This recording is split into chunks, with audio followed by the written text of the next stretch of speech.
प्राणों से प्यारे विद्यार्थियों, साथियों, आज हम चर्चा करेंगे राजनीति विज्ञान के जनक अरस्तु के संपत्ति संबंधी विचार, लेक्चर नंबर 69।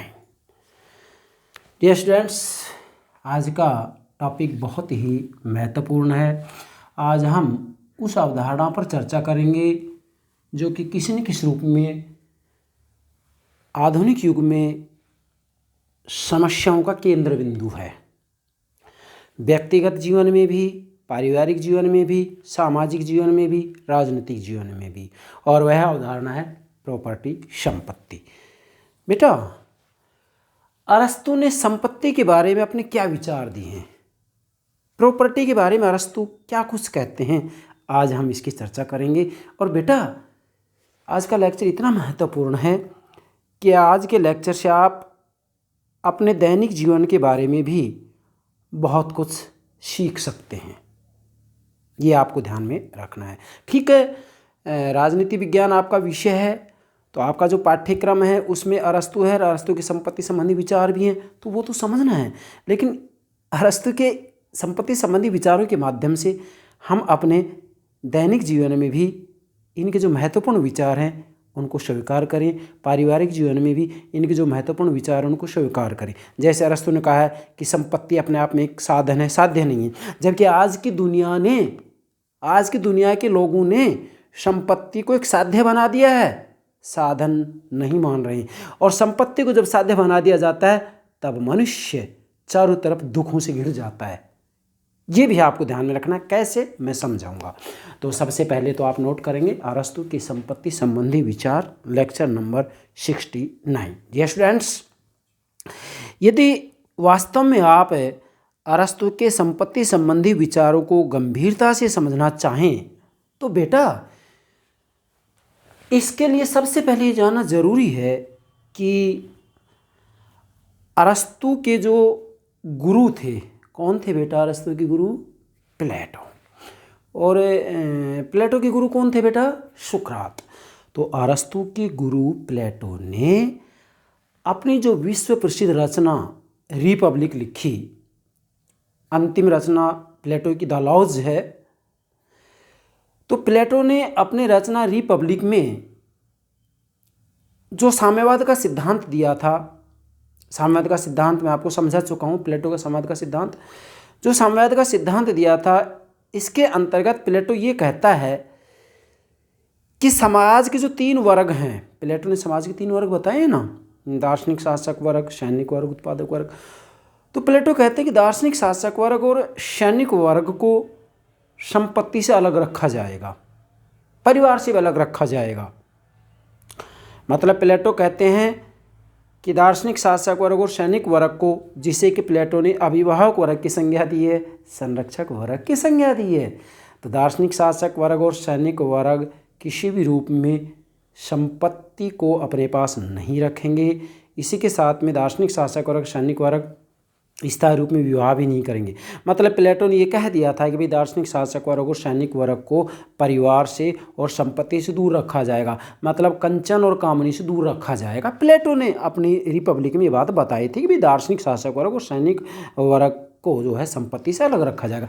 लेकिन अरस्तु ने प्लेटो के इस विचार का विरोध किया और ये कहा कि संपत्ति सभी लोगों के लिए अति आवश्यक है, चाहे किसी भी वर्ग विशेष का हो, इससे कोई मतलब नहीं है। अब प्लेटो तो कह रहा है कि संपत्ति केवल उत्पादक वर्ग रख सकता है। 3 वर्ग बताए ना प्लेटो ने, दार्शनिक, शासक वर्ग, सैनिक और उत्पादक वर्ग। तो प्लेटो कह रहे हैं कि उत्पादक वर्ग संपत्ति रख सकता है, बाकी दार्शनिक, शासक वर्ग, सैनिक वर्ग संपत्ति नहीं रख सकता। लेकिन अरस्तु कह रहा है कि संपत्ति सबके लिए अनिवार्य है। ये आपको ध्यान में रखना है। ये बात यदि ध्यान में रहेगी तो आगे हम संपत्ति संबंधी जो विचार अरस्तु के उनको अच्छे से समझ सकते हैं। मतलब मूल बात ये है कि भाई प्लेटो ने जो है संपत्ति और परिवार के बारे में क्या कुछ कहा है, तो सीधी सी बात है, प्लेटो ने साफ कह दिया कि भाई दार्शनिक, शासक वर्ग और सैनिक वर्ग संपत्ति और परिवार से दूर रहेगा, मतलब स्थायी रूप में विवाह नहीं करेंगे दोनों वर्ग और न ही संपत्ति रखेंगे। लेकिन अरस्तु ने सबसे ज़्यादा प्लेटो की रिपब्लिक का जो प्रधान विचार है, जो मूलभूत विचार है, क्या मूलभूत विचार है? संपत्ति और परिवार, इनका अरस्तु ने विरोध किया। सबसे मूलभूत विचार क्या है, ध्यान दें। अरस्तु ने प्लेटो के प्रधान विचारों, प्लेटो के मूलभूत विचारों संपत्ति और परिवार, संपत्ति और परिवार की आलोचना की। मतलब है प्लेटो की रिपब्लिक का जो मूलभूत विचार है, जो प्रधान विचार है, वो साम्यवाद का सिद्धांत है। मतलब संपत्ति और परिवार संबंधी विचार है। और संपत्ति और परिवार के बारे में प्लेटो कहते हैं कि दार्शनिक शासक वर्ग और सैनिक वर्ग को संपत्ति और परिवार से अलग रखा जाएगा। और अरस्तु ने सबसे ज़्यादा आलोचना यदि किसी की है, सबसे ज़्यादा आलोचना का पात्र यदि प्लेटो की रिपब्लिक में किसी को बनाया अरस्तु ने, तो वह संपत्ति और परिवार को बनाया। सबसे ज़्यादा आलोचना की है। प्लेटो ने कह दिया कि दार्शनिक शासक वर्ग और सैनिक वर्ग, दार्शनिक शासक वर्ग और सैनिक वर्ग, सैनिक वर्ग ना संपत्ति रखेंगे ना परिवार रखेंगे। ये सब बातें मैंने प्लेटो के साथ समझा दी। लेकिन अरस्तु कहते हैं कि प्रत्येक व्यक्ति को जो है संपत्ति रखने का अधिकार है, प्रत्येक व्यक्ति के लिए निजी संपत्ति अनिवार्य है और परिवार भी आवश्यक है। हालांकि संपत्ति और परिवार के बारे में प्लेटो ने अपनी रचना द लॉज के अंतर्गत शिथिलता दे दी थी और ये कहा था कि संपत्ति भी रखें और परिवार भी रखें, जब वो विरोध हो गया था। तो सबसे ज़्यादा जो है अरस्तु ने प्लेटो के प्रधान विचारों या मूलभूत विचारों संपत्ति और परिवार की आलोचना की है। ये आपको ध्यान में रखना है। अब संपत्ति और परिवार की आलोचना अरस्तु ने किस रूप में की है, ये मैंने प्लेटो के संपत्ति साम्यवाद के अंतर्गत आपको समझा दिया है। या प्लेटो के साम्यवाद के सिद्धांत में ये सब बातें मैंने आपको समझा दी है। यहाँ तो हमें केवल अरस्तु के संपत्ति के बारे में क्या विचार है उसको समझना है बेटा। अब इसका श्री गणेश करते हैं, विशेष करके भी अरस्तु ने क्या कुछ कहा इसके बारे में। ये तो हमने बताया कि प्लेटो ने क्या कुछ कहा था और प्लेटो के जो विचार है। हालांकि जो अरस्तु हैं प्लेटो के जो है शिष्य हैं और अरस्तु के चरणों में 20 वर्ष तक अध्ययन किया इन्होंने। मतलब 20 वर्ष तक प्लेटो और अरस्तु का संपर्क रहा है। उसके बावजूद भी अरस्तु ने प्लेटो के विचारों को स्वीकार नहीं किया। इसलिए अरस्तु के बारे में कहा जाता है कि अरस्तु वो गो का बच्चा है। गो का मतलब गाय, बच्चा मतलब बछड़ा, गाय का बच्चा। अरस्तु वो गो का बच्चा है जो अपनी माँ का दूध पीने के बाद में अपनी माँ को लात मार देता है। मतलब अरस्तु ने प्लेटो के चरणों में अध्ययन किया लेकिन फिर भी प्लेटो के विचारों को स्वीकार नहीं किया। इसलिए इसको गो का बच्चा मतलब गाय का बच्चा। गाय का बच्चा आपने देखा होगा ना, अपनी माँ का जब दूध पीता है, दूध पीने के बाद जब हम उसको एक तरफ करते तो पीछे से लात मारता है गौ माता को, उसी का बच्चा। तो वो अरस्तु के बारे में ये बात कही गई है। चलो हम शुरू करते हैं बेटा। अरस्तु की जो विश्व प्रसिद्ध पुस्तक है कौन है वो, पॉलिटिक्स, प्लेटो की रिपब्लिक। अरस्तु की जो पुस्तक पॉलिटिक्स है, पॉलिटिक्स की प्रथम पुस्तक के 3 अध्यायों में, अब ज़रा ध्यान देंगे, पॉलिटिक्स की प्रथम पुस्तक, पहली पुस्तक के 3 अध्यायों में, मतलब पॉलिटिक्स की प्रथम पुस्तक के 3 जो अध्याय हैं, 3 अध्यायों में संपत्ति पर विचार व्यक्त किया गया है। मतलब अरस्तु ने अपनी रचना पॉलिटिक्स की प्रथम पुस्तक के 3 अध्यायों में संपत्ति पर अपने विचार व्यक्त किए हैं। सबसे पहले तो आपको ये बात नोट कर लेनी है क्योंकि कंपटीशन की दृष्टि से ये बहुत ही महत्वपूर्ण है।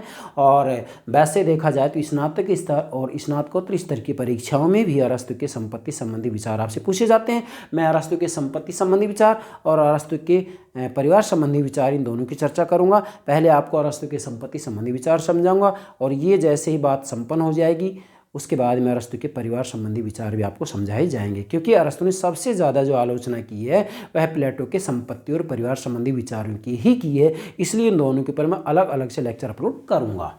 चलें बेटा आगे बढ़ते हैं। बेटा प्लेटो ने, अच्छा प्लेटो किसके जनक हैं, राजनीति दर्शन के, राजनीति सिद्धांत के जनक हैं प्लेटो, ठीक है। प्लेटो ने समाज के 2 वर्गों, प्लेटो ने 3 वर्ग बताए हैं ना समाज के ना, मानवीय आत्मा के 3 तत्व बताता है प्लेटो, विवेक, साहस और तृष्णा। और विवेक, साहस और तृष्णा मानवीय आत्मा के 3 तत्व, इन 3 तत्वों से समाज या राज्य में 3 वर्ग बनते। समाज या राज्य मैंने क्यों बोला है, क्योंकि प्लेटो के समय में, अरस्तु के समय में समाज और राज्य में अंतर नहीं माना जाता था।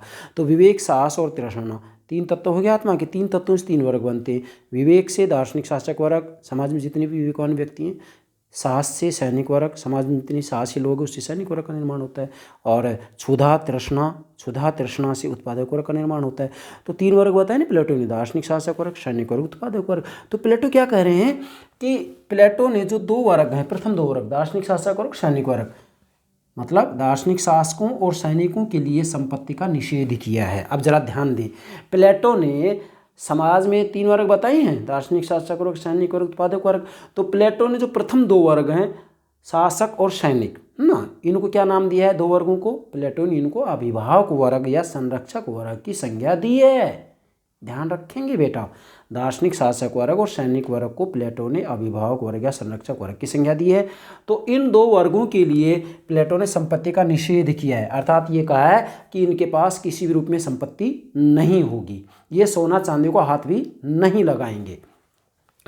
लेकिन अरस्तु ने प्रत्येक व्यक्ति के लिए व्यक्तिगत संपत्ति को आवश्यक माना है। अब जरा ध्यान दें, प्लेटो ने तो मना कर दिया है कि भाई दार्शनिक शासक और सैनिक वर्ग के पास में संपत्ति नहीं होगी, जबकि अरस्तु ने प्रत्येक व्यक्ति के लिए व्यक्तिगत संपत्ति को आवश्यक माना है। अर्थात अरस्तु प्रत्येक व्यक्ति के लिए संपत्ति को आवश्यक मानता है।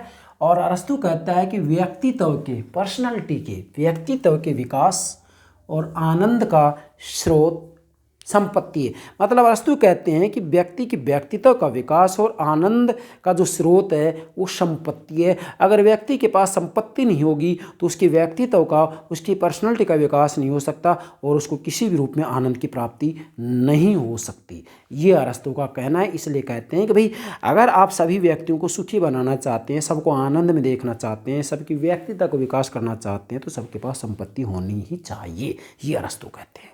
जबकि प्लेटो ने कह दिया कि दो वर्गों के पास संपत्ति नहीं होगी। अब एक बात बताइएगा, दार्शनिक शासक और सैनिक वर्ग के पास में संपत्ति नहीं होगी तो अरस्तु क्या कहना है कि इन दोनों वर्गों की व्यक्तित्व का विकास कैसे होगा, उनको आनंद की प्राप्ति कैसे होगी, उनको सुख की प्राप्ति कैसे होगी, उनमें उदारता, परोपकार जैसी भावनाएं कैसे आएंगी, नैतिकता जैसे गुण कैसे आ पाएंगे। और जो व्यक्ति संपत्ति का प्रबंध करना नहीं जानता वो परिवार का प्रबंध क्या करेगा? अरस्तु तरह देते हैं ऐसे। एक एक बात समझाएंगे हम। चलिए बेटा, अब सबसे पहली जो बात आती है वो ये आती है कि अरस्तु ने संपत्ति का अर्थ क्या बताया है। What do you means by property? अरस्तु संपत्ति के अर्थ के बारे में क्या कहते हैं तो ध्यान दें। अरस्तु के अनुसार या अरस्तु ने कहा है कि संपत्ति परिवार का एक अंग होती है तथा संपत्ति प्राप्त करने की कला गृह प्रबंध का एक अंग होती है। मतलब सबसे पहली जो बात है वो अरस्तु समझा रहे हैं कि संपत्ति परिवार का एक अंग होती है। क्योंकि अरस्तु कहता है कि पति पत्नी के संयोग से परिवार बनता है, परिवार से ग्राम और ग्राम से नगर राज्य अस्तित्व में आते हैं, स्वाभाविक रूप में विकास होता है परिवार, परिवार से ग्राम, ग्राम से नगर राज्य। तो अरस्तु कहते हैं कि संपत्ति परिवार का एक अंग होती है तथा संपत्ति प्राप्त करने की कला गृह प्रबंध का एक अंग होती है। इसके बाद में अरस्तु कहते हैं कि संपत्ति उन वस्तुओं का संग्रह है। अब संपत्ति की परिभाषा दे रहे हैं यहाँ पर अरस्तु। संपत्ति उन वस्तुओं का संग्रह है जो राज्य या परिवार में जीवन व्यतीत करने के लिए आवश्यक और उपयोगी होती हैं। अब जरा देखिएगा कितनी सुंदर परिभाषा दी है अरस्तु ने संपत्ति की। अब आज भी आपसे पूछा जाए what do you means by property, तो आप अरस्तु की परिभाषा को चुरा सकते हैं। क्या कहा इन्होंने? संपत्ति, प्रॉपर्टी, संपत्ति उन वस्तुओं का संग्रह है, उन वस्तुओं का संग्रह है जिसमें सजीव भी होंगी, निर्जीव भी होंगी, उन वस्तुओं का संग्रह है जो राज्य या परिवार में जीवन व्यतीत करने के लिए आवश्यक और उपयोगी होती हैं। इसको प्रॉपर्टी कहा है अरस्तु ने। आगे तीसरी बात अरस्तु बताते हैं संपत्ति को साधन मानते हुए। अब जरा देखिएगा, संपत्ति को साधन मानते हुए अरस्तु ने संपत्ति को साधन माना है, साध्य नहीं माना है, ये भी आपको ध्यान में रखना है। और आज इस चीज़ को हमें सीखना भी है, हमें भी संपत्ति को साधन मानना है, साध्य नहीं मानना है। अगर हमने अपने दैनिक जीवन में संपत्ति को साध्य मान लिया तो हमारी सुख शांति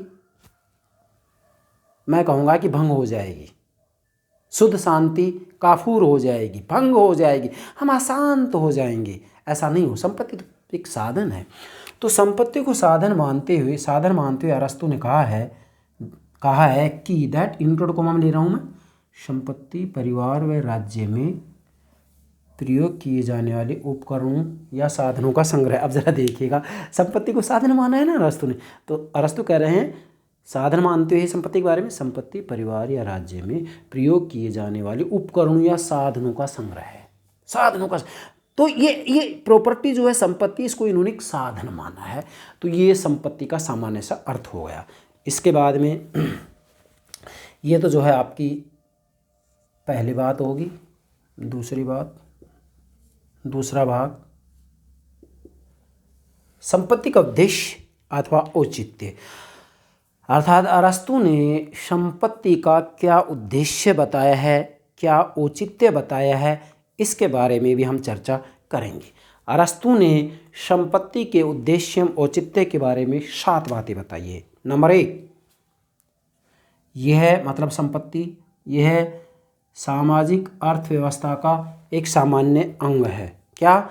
यह सामाजिक अर्थव्यवस्था का एक सामान्य अंग है।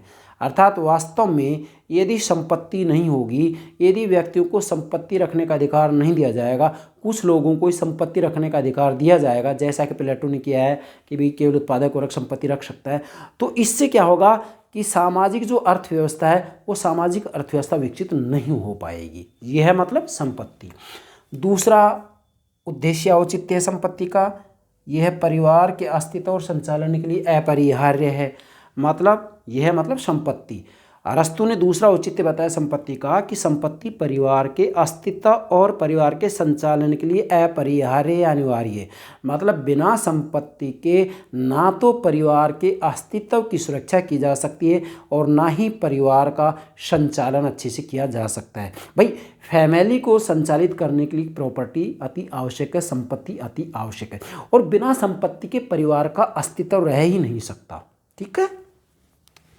इसके बाद में तीसरा बताया है अरस्तु ने कि संपत्ति से मित्रता, उदारता और अतिथि सत्कार जैसे गुणों का विकास होता है। अब देखेंगे आप, अरस्तु कहते हैं कि संपत्ति से मित्रता, उदारता और अतिथि सत्कार जैसे गुणों का विकास होता है। भाई जिसके पास, अरस्तु कहते हैं जिसके पास प्रॉपर्टी नहीं होगी, संपत्ति नहीं होगी, वो क्या जाने अतिथि का सत्कार, उसमें उदारता जैसे गुण विकसित नहीं हो सकते, उसमें मित्रता जैसे गुण विकसित नहीं हो सकते। अगर आपको लोगों में मित्रता, उदारता और अतिथि सत्कार जैसे गुणों को विकसित करना है तो निश्चित रूप में उनको जो है संपत्ति रखने की छूट देनी ही होगी। अगर आप उनको संपत्ति रखने की छूट नहीं देंगे तो फिर ये तीनों गुण उसमें विकसित नहीं हो सकते हैं। ये इसका तीसरा उद्देश्य। चौथा है संपत्ति से अनेक नैतिक अच्छाइयों, दानशीलता, उदारता, आत्म संतोष का लाभ प्राप्त होता है। अरस्तु का कहना है कि अगर व्यक्ति संपत्ति रखेगा तो संपत्ति से अनेक नैतिक अच्छाइयों, है ना, दानशीलता, दान की भावना, अगर संपत्ति नहीं होगी मेरे पास तो मैं दान कहाँ से करूँगा, तो दान का गुण विकसित नहीं होगा। दानशीलता, उदारता और आत्म संतोष का लाभ मिलता है। भाई अगर मेरे पास संपत्ति ही नहीं होगी तो मुझे किसी भी कार्य को करने में संतोष की भावना पैदा नहीं होगी। अब जैसा कि मैं आपको कहूँ कि अभी लगभग मैंने 1375 लेक्चर अपलोड कर दिए हैं, लेकिन अब आप हमसे पूछेंगे सर आप इससे कमाते क्या कुछ हैं, तो बेटा ये तो मैं यही कहूँगा कि मेरा लक्ष्य ना तो कमाना है और संपत्ति को मैंने कभी साध्य माना भी नहीं है। मेरा तो यहाँ साध्य है मेरे विद्यार्थियों का हित करना, बस। तो इसमें ये प्रश्न ही नहीं बनता है कि क्या कमाना है क्या नहीं कमाना है। मुझे तो सिर्फ ये है कि मेरे विद्यार्थियों को राजनीति विज्ञान को गहराई से समझाना, और ये एक शिक्षक का जीवन का लक्ष्य भी होना चाहिए कि अपने विद्यार्थियों का जीवन बने, अपने विद्यार्थियों को ज्ञान की प्राप्ति हो। इससे बड़ा और कोई जो है सुख हो भी नहीं सकता, इससे बड़ा कोई आनंद हो भी नहीं सकता। पांचवा है बेटा, सुख का साधन है क्योंकि सभी व्यक्ति संपत्ति से प्रेम करते हैं। पांचवा जो उद्देश्य संपत्ति का अरस्तु बता रहे, वो कह रहे हैं सुख का साधन है। अर्थात इनका कहना है कि संपत्ति सुख का साधन है। बिना संपत्ति के सुख की प्राप्ति, आनंद की प्राप्ति नहीं हो सकती है। क्यों? क्योंकि सभी व्यक्ति संपत्ति से प्रेम करते हैं। अरस्तु का कहना है कि कोई भी मनुष्य हो, संपत्ति से तो सभी प्रेम करते हैं। युगों से व्यक्ति, मनुष्य, इंसान संपत्ति से प्रेम करता है, और जो व्यक्ति युगों से जिससे प्रेम करता है उसका त्याग कराया जा सकता है क्या? असंभव। और प्लेटो ने यही काम किया है। युगों से जो संपत्ति से प्रेम करते आए हैं, उसी संपत्ति को प्लेटो दार्शनिक शासकों को क्षणिक वर्ष से त्याग करा रहा है। संभव हो ही नहीं सकता, दुनिया में आज तक कहीं अपनाया नहीं गया इस चीज़ को। नेक्स्ट छठा है, यह है मतलब संपत्ति, यह नागरिकों में उत्तरदायित्व की भावना उत्पन्न करता है। अरस्तु का कहना है कि संपत्ति नागरिकों में उत्तरदायित्व की भावना उत्पन्न करता है। क्यों करता है उत्तरदायी की भावना? क्योंकि वास्तविक रूप में देखा जाए तो यदि संपत्ति नहीं होगी तो बिना संपत्ति के मनुष्य राज्य के कार्यों में, राज कार्यों में रुचि नहीं लेगा, राज कार्यों की ईमानदारी से नहीं करेगा, राज कार्यों को उत्तरदायित्व की भावना से नहीं करेगा। क्यों? क्योंकि कम काम कर रहा है, ज़्यादा काम कर रहा है, इससे कोई फर्क पड़ने वाला नहीं है। जब उसको प्रॉपर्टी रखने का अधिकार नहीं, उसको संपत्ति नहीं दी जाएगी तो फिर डेफिनेटली वो काम करेगा क्यों। इसलिए नागरिकों में यदि उत्तरदायित्व की भावना विकसित करना है, राज्य के नागरिकों में यदि राज्य के प्रति उत्तरदायित्व की भावना विकसित करना है तो फिर जो है संपत्ति रखने की अनुमति उनको देनी ही होगी। और अंतिम सातवां उद्देश्य है, जिनके पास संपत्ति होती है वे उसका प्रबंध करना जानते हैं। अरस्तु का कहना है जैसे कि प्लेटो के दो वर्ग है, दार्शनिक शासक और क्षणिक वर्ग। तो अरस्तु तर्क देते हैं कि दार्शनिक शासक वर्ग क्या राज्य का संचालन करेंगे जब ये संपत्ति का प्रबंध करना नहीं जानते हैं, ये परिवार का प्रबंध करना नहीं जानते हैं, तो ये राज्य का प्रबंध कैसे कर सकेंगे। अरस्तु तर्क दे रहे और ये बात सही भी है। भाई जो अपने परिवार का बजट बनाना नहीं जानता वो राज्य का बजट कैसे बना सकता है? जिसको परिवार के प्रबंध की जानकारी नहीं है उसको राज्य के प्रबंध की जानकारी कैसे हो सकती है? अरस्तु का तर्क है ये। अरस्तु का कहना है कि जिनके पास संपत्ति होती है वे ही तो इसका प्रबंध करना जानते हैं, और जिनके पास संपत्ति नहीं होगी वो संपत्ति का प्रबंध कैसे करना जानेंगे।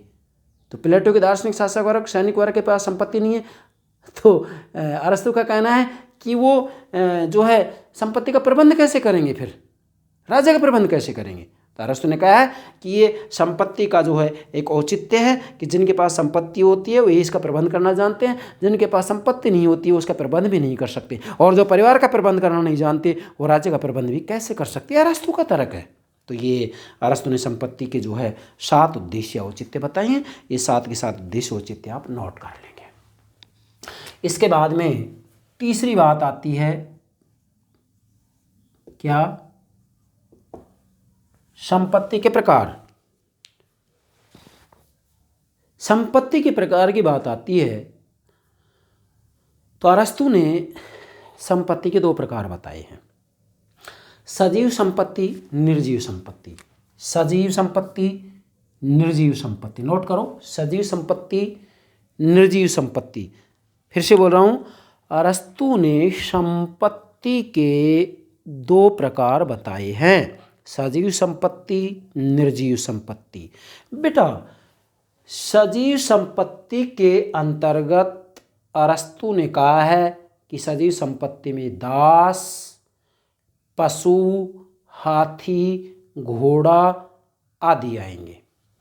निर्जीव संपत्ति के अंतर्गत सोना, चांदी, जमीन, मकान आदि आते हैं।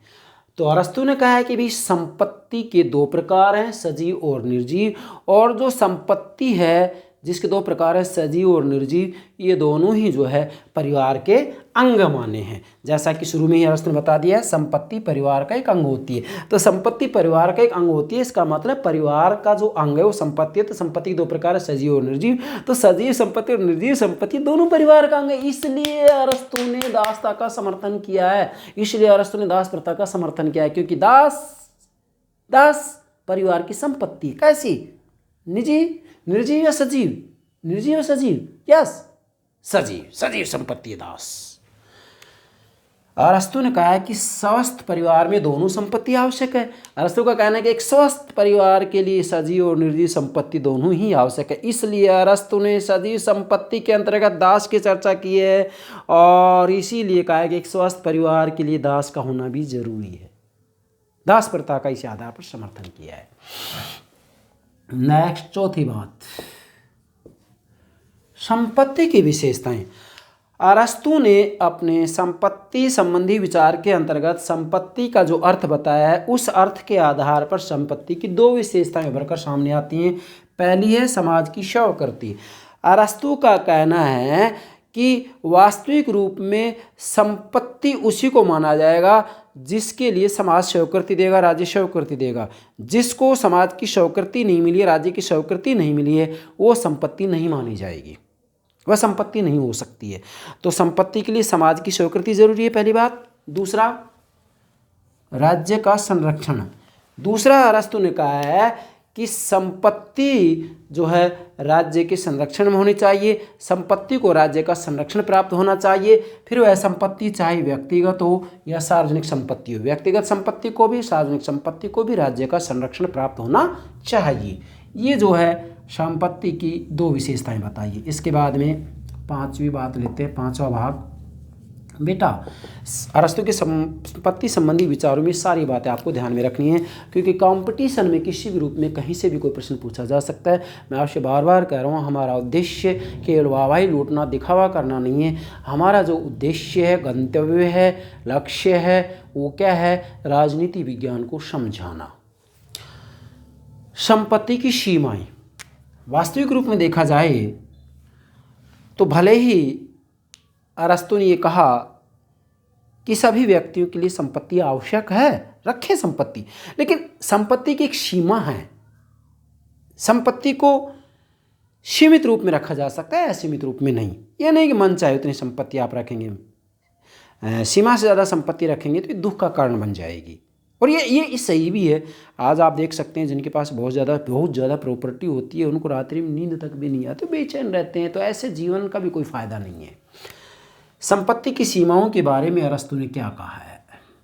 अरस्तु का कहना है कि सबसे पहले बात तो ये समझें, अरस्तु कह रहे हैं कि संपत्ति एक साधन मात्र है, साध्य नहीं है। अब जब संपत्ति ही एक साधन है, एक उपकरण है, ये एक उपकरण मानेंगे इसको, साधन है, ये लिखने का साधन हो गया मेरा। जब एक साधन है, साध्य नहीं। अब साध्य का मतलब तो ये होगा कि मेरे पास मार्कर है, इस मार्कर को सुरक्षित रखो, बस आप तो पॉकेट के अंतर्गत रहो, आपसे कुछ भी लिखना नहीं है, कहीं आप गंदे ना हो जाएं, कहीं आपकी ये जो स्याही है वो ख़त्म ना हो जाए, ना बस आपको लिखना नहीं है। लिखने के लिए मैं जो है बस ऐसे ही टिक मारता रहूँगा, उंगली चलाता रहूँगा। तो ये एक साध्य बन जाए। तो साध्य बन जाए तो फिर आप बच्चों को पढ़ाएंगे कैसे? इसलिए अरस्तु का कहना है कि संपत्ति तो एक साधन मात्र है। मतलब अरस्तु संपत्ति को साधन मात्र मानता है, संपत्ति को साधन ही माना है अरस्तु ने कभी भी। जब अरस्तु संपत्ति को एक साधन मात्र मानता है तो इसके अंतर्गत अरस्तु दो बातें बताता है। पहली, प्रत्येक परिवार में उतनी ही संपत्ति होनी चाहिए जितनी उसके समुचित जीवन यापन के लिए आवश्यक हो। अब जरा देखिएगा अरस्तु ने कितनी महत्वपूर्ण बात बताई। पहले तो आप ये नोट करेंगे कि अरस्तु ने संपत्ति को एक साधन मात्र माना है। यह अरस्तु संपत्ति को एक साधन मात्र मानता है, साध्य नहीं। साधन, केवल साधन मानता है प्रॉपर्टी को। इसके पक्ष में तर्क देते हुए अरस्तु कहते हैं कि प्रत्येक परिवार में उतनी ही संपत्ति होनी चाहिए जितनी उसके समुचित जीवन यापन के लिए आवश्यक हो। मतलब परिवार के लिए केवल उतनी ही संपत्ति हो जिससे कि उसका जीवन यापन किया जा सके, इससे ज़्यादा संपत्ति नहीं होनी चाहिए। दूसरी बात, आवश्यकता से अधिक संपत्ति होना उतना ही बुरा है जितना कि आवश्यकता से कम होना। अरस्तु का कहना है कि संपत्ति आवश्यकता से अधिक होती है तो उतनी ही बुरी है जितना कि आवश्यकता से कम। मतलब संपत्ति ना तो आवश्यकता से ज़्यादा हो ना आवश्यकता से कम हो, जितनी आवश्यकता हो उतनी संपत्ति ही होनी चाहिए, ये अरस्तु ने कहा है। इसलिए अरस्तु ने संपत्ति को एक साधन मात्र माना है। अरस्तु ने इसके लिए एक उदाहरण दिया है कि भाई जो प्रॉपर्टी है, जो संपत्ति है, वो एक साधन कैसे है। अरस्तु ने एक लोहार के हथौड़े की उपमा दी है। हथौड़ा जानते हैं ना, हथौड़ा लोहे का हथौड़ा होता है ना, लोहार के पास भी होता है, हम हमारे घरों में भी रखते हैं, है ना, कील ठोकने के लिए भी रखते हैं। अब एक बात बताओ, इतनी बारीक सी कील है, जैसे हमने इसके अंतर्गत ये कील ठोक रखी है, बारीक सी कील है, तो इस बारीक सी कील को ठोकने के लिए आप 20 kg का हथौड़ा लेंगे?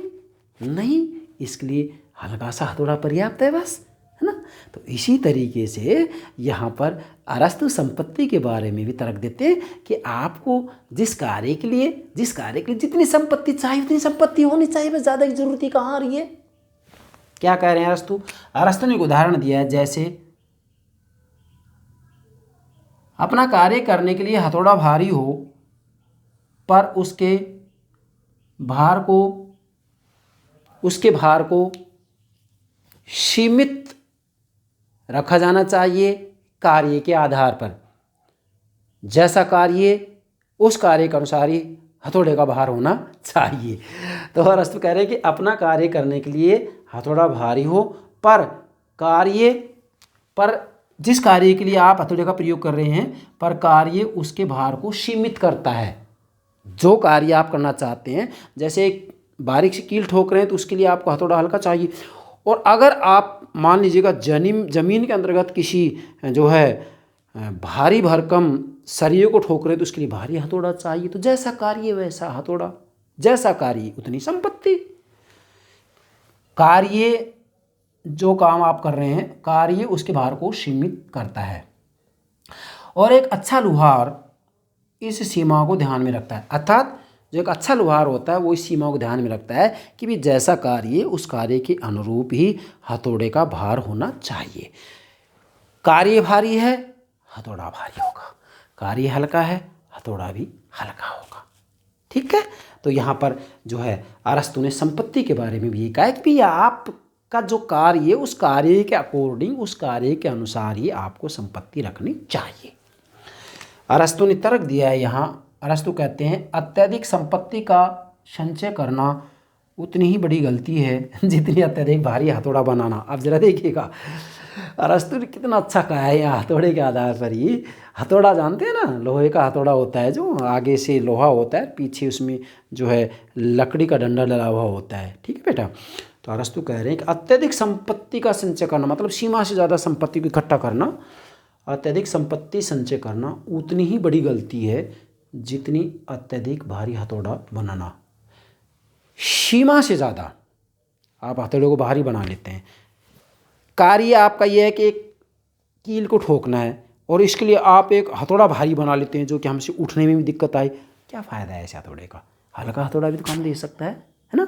तो इसलिए ये बेवकूफ़ी है कि जैसा कार्य उसके अकॉर्डिंग हथौड़ा भारी होना चाहिए और जो कार्य है जितना कार्य उसके अकॉर्डिंग आपके पास संपत्ति होनी चाहिए।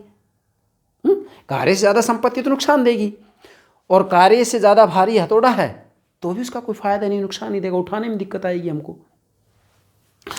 अत्यधिक संपत्ति का संचय करना उतनी ही बड़ी गलती है जितनी अत्यधिक भारी हथौड़ा बनाना। सीमा से ज़्यादा भारी हथौड़ा यदि लोहार बना लेता है और एक कील ठोकने के लिए भारी हथौड़ा बनाता है, इसकी कोई सार्थकता ही नहीं है। ये बात संपत्ति के ऊपर लागू होगी। अब इसके बाद में अंत में सार रूप में हमको दो बातें समझनी है और ये दोनों बातें ऐसी हैं जो कि अरस्तु ने बताई, लेकिन इन दोनों बातों को हम हमारे दैनिक जीवन में अपनाएं। दैनिक जीवन में नहीं अपना रहे हैं तो फिर अरस्तु के संपत्ति संबंधी विचारों को समझने से कोई फायदा नहीं है। यस, पहली बात अरस्तु कह रहे संपत्ति एक साधन है, साध्य नहीं। अरस्तु ने कहा कि संपत्ति जो है एक साधन है, साध्य नहीं है। मतलब अरस्तु ने संपत्ति को केवल एक साधन मात्र माना है, साध्य नहीं माना है। अरस्तु का कहना है कि आपको जो कार्य करना है, आपकी जितनी आवश्यकता है उसके अनुसार आप संपत्ति रखो और संपत्ति का प्रयोग करो, उसको सजा संवार के ना रखें और संपत्ति को इकट्ठा करने के लिए आप अपने जीवन की आहुति ना दें। आप दिन रात परेशान ना हों, आप अपनी रातों की नींद